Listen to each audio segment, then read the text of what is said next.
Hi guys, this is Jonathan and Jackson with NJExperience.com. Today's topic is the Unbendable Arm, which in Japan is referred to as Kokyunage. Now, Mr. Bo had his reasons for naming all of the techniques in English, and that's a topic for another video, but just know Unbendable Arm, if we were in Japan, we would refer to it as Kokyunage. Now, when I was learning the technique, there was this impression that all the students just pretty much had that the technique wasn't martial. And that's what I want to address in this particular video, that it is absolutely martial. In fact, maybe one of the most martial classical techniques of the entire 50. Now, to understand how it would be martial, you have to understand a little bit of history behind the technique, because the technique wasn't done empty-handed. Okay, so picture yourself 200 years ago, you're a samurai. You have your sword, your katana, sheathed in the opposite side of your draw hand, okay? And so my opponent is, and I are facing off, and I decide I'm tired of dealing with him, and so I'm going to draw my katana. Now, he sees this, and then he comes right in to keep me from drawing my sword. And so all of his energy is focused in onto my hand to keep me from being able to pull this sword out. And he's in a more martial stance. Yeah, so this is really, and so the way that you get around it with Aki is to go around the energy. All of his energy is pointing at me. I enter, turn. Now I can draw my sword. Once I get it out, and this was the finish 150 years ago, it's actually here.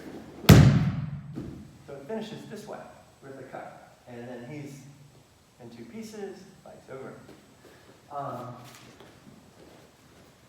Without the sword, the grip comes.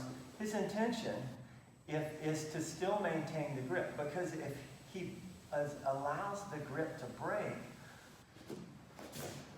and I get this, I'm not going to do the unbendable arm. I'm just going to do an elbow blow.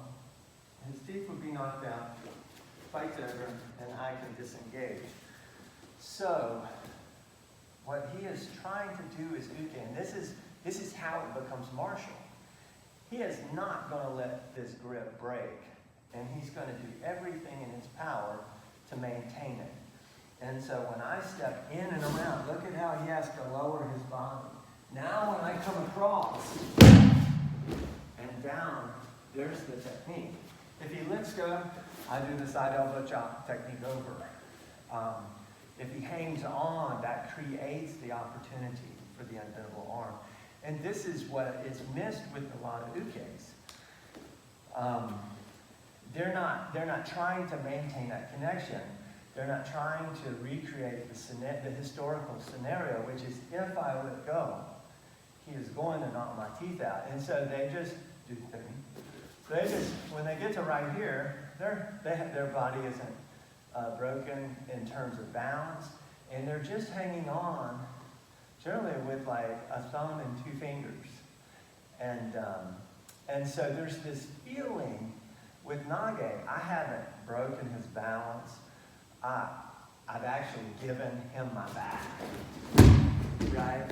And so I don't want to do this technique.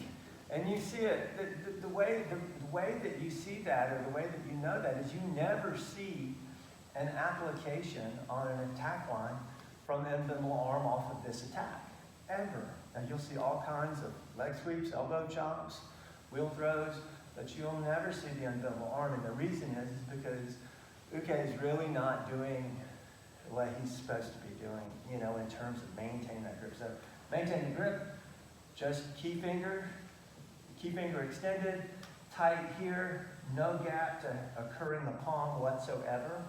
So I'm going to adjust my body however I have to make sure that this grip stays strong. And so as he goes around, look how I have to get low and down, all this. Now that is a very martial application of the classical technique of the unbendable arm. It was done at 25% speed.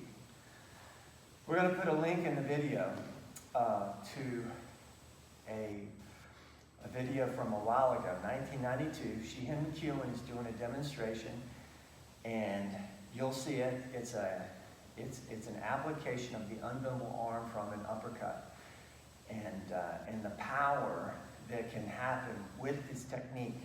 And so watch that video.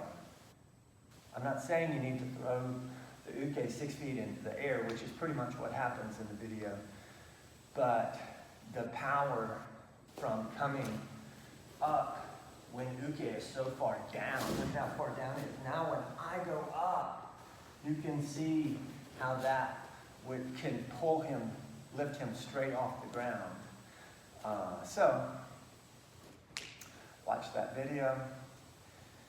Post your comments below. We'd love to hear your thoughts on the martialness of the classical technique.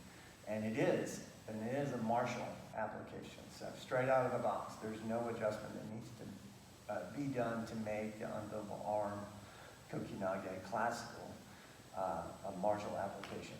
So thanks for watching. This is Jonathan Jackson with NJ Experience.